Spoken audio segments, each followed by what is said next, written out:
Hoje a gente vai falar um pouco sobre essa questão de finalizar um relacionamento, né? Isso nem sempre é tão fácil, né? Na verdade, na grande maioria das vezes é difícil, né? Eu escuto muitas pessoas falando sobre isso. Então, a palavra fim, não é, gente? A palavra final já assusta a gente, né? Botar um fim. Nós seres humanos, nós nascemos com um toque de eternidade na gente, né? A gente não gosta muito de acabar coisas. A gente não gosta muito de imaginar que a gente não é eterno fisicamente. A gente sempre tem a ideia de que seria maravilhoso viver para sempre. Na verdade, isso é um desafio muito grande, né, pra gente. Então, como é que a gente pensa? Como é que a gente pode refletir? Por que às vezes é tão difícil botar um fim em um relacionamento? E relacionamento, quando eu falo, não estou falando só namoro, casamento, eu estou falando relacionamentos de amizades, relacionamentos profissionais, não é? Então é muito interessante a gente pensar nisso e se estabelecer emocionalmente para que a gente tenha base e estrutura para poder iniciar, meiar e findar processos. Uma das coisas que eu tenho percebido na minha prática profissional, sabe o que é? É que a gente às vezes se acomoda, aquela velha zona de conforto que eu brinco, diz que isso não é zona de conforto nenhum, isso é zona de desgraça, né? Na verdade é uma zona de conforto que acomoda a gente. E esse comodismo ele também entra dentro de relações afetivas, profissionais, né? Seja lá o que for.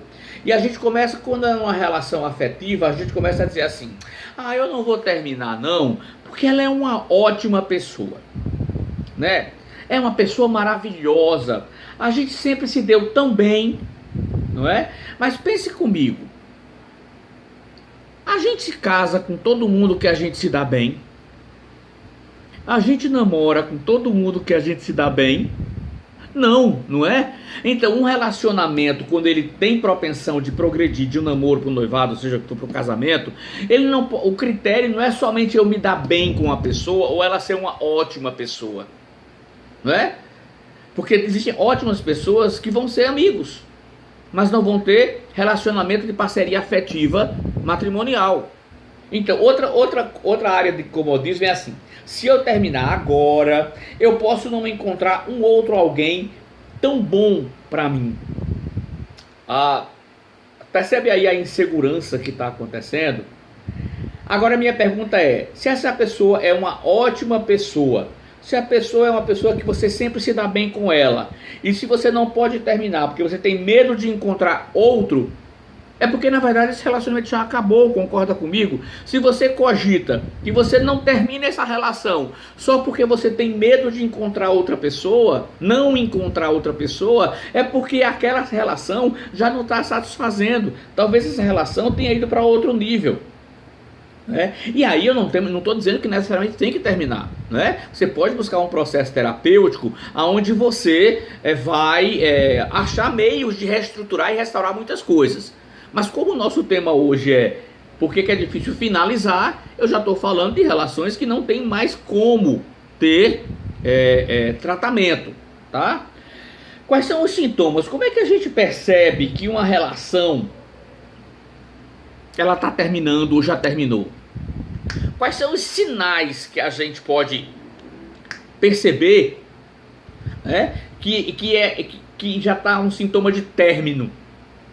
Então, por exemplo, a tentativa de superar os problemas se tornam mais desgastantes do que proveitosas. Então, você está numa relação e quando você tenta solucionar o problema, você se desgasta mais do que se deixar como está. Já não existe mais um espaço, uma abertura para que essas duas pessoas conversem, dialoguem, tenham a discussão da relação e cheguem a denominadores comuns, não é? Para que essa relação cresça e saia daquele lugar. Outro ponto é a sensação de que uma hora isso vai passar, uma hora essa situação vai passar. Isso vai induzir o quê? A falta de diálogo, a falta de cumplicidade. Isso quebra a cumplicidade do casal, não é? Ou seja, não, deixa isso pra lá. Aquele famoso botar a poeira debaixo do tapete, não se discutir a relação. E aí, gente, quando eu estou falando de discutir a relação, viu? Não é discutir relação a noite inteira. Não é ficar falando a mesma coisa a noite inteira. Discutir relação só vai ser funcional quando você sabe o que você vai discutir. Inclusive se você sabe, se você tem capacidade de perdoar aquilo que você está discutindo. Ou de pedir perdão daquilo que você fez, no caso que é o ponto da discussão da relação.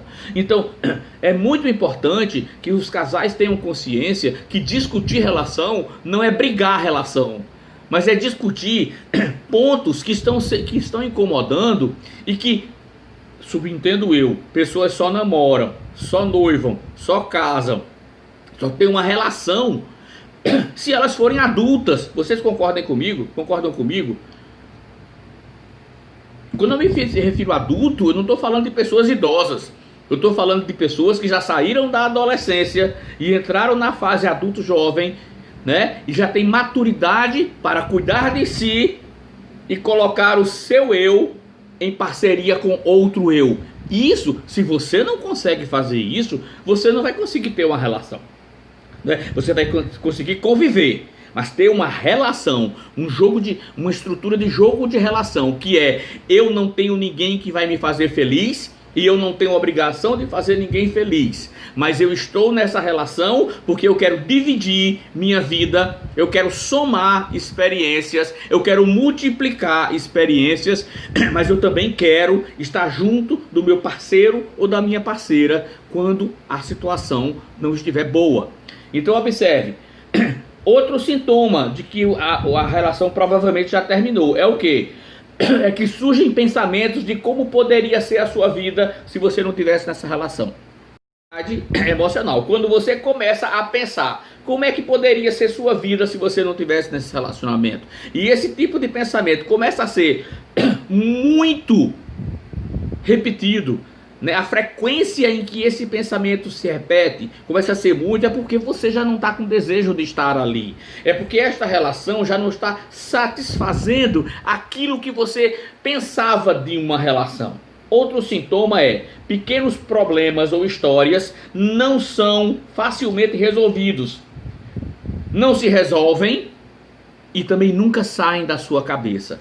Então é preciso repensar isso. Por que esses tipos de pensamentos são recorrentes em relação à relação e em relação a outra pessoa, e você não se adapta, a outra pessoa não se adapta, algo que a outra pessoa fez com você, isso não sai da tua cabeça?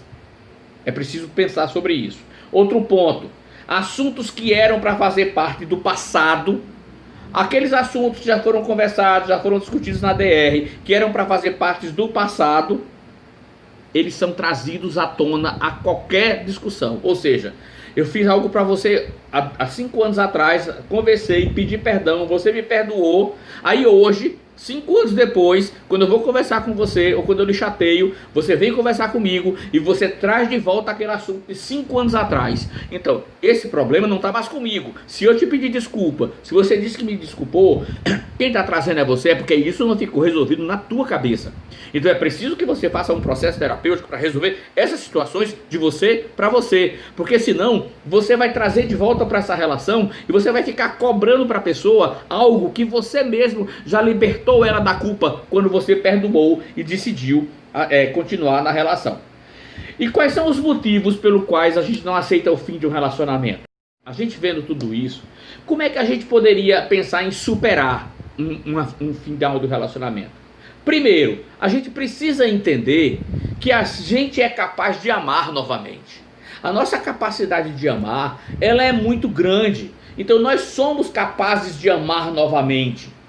Outras pessoas interessantes surgirão. Agora, para isso, é preciso você olhar e ver se você está uma pessoa interessante. Não é? Se você tem desenvolvido este ser interessante, você se tornar uma pessoa interessante. Outra coisa, não fica correndo atrás do ex ou da ex, né? Isso vai machucar vocês dois, né? Dá tempo ao tempo, deixa o tempo amenizar. Caso haja possibilidade de uma volta, deixa isso acontecer quando todas as emoções desse final já tiver acontecido e você não trabalhar segundo a emoção, mas você trabalhar segundo o sentimento, que a razão está aqui. Então você tem emoção, razão e sentimento no meio. Deixa a emoção passar, analisa essa emoção transformando-a em sentimento. Busca a razão e vê o que é que a razão diz. Muitas vezes não é pelo fato de a gente amar alguém que a gente deve continuar com essa pessoa.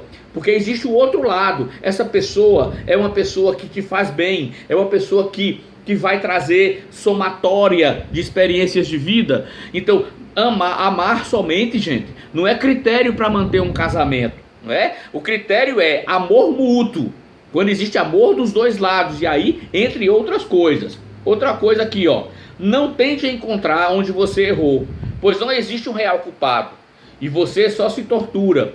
Veja, é bom avaliar essas coisas com um terapeuta, mas não fica buscando de quem é a culpa.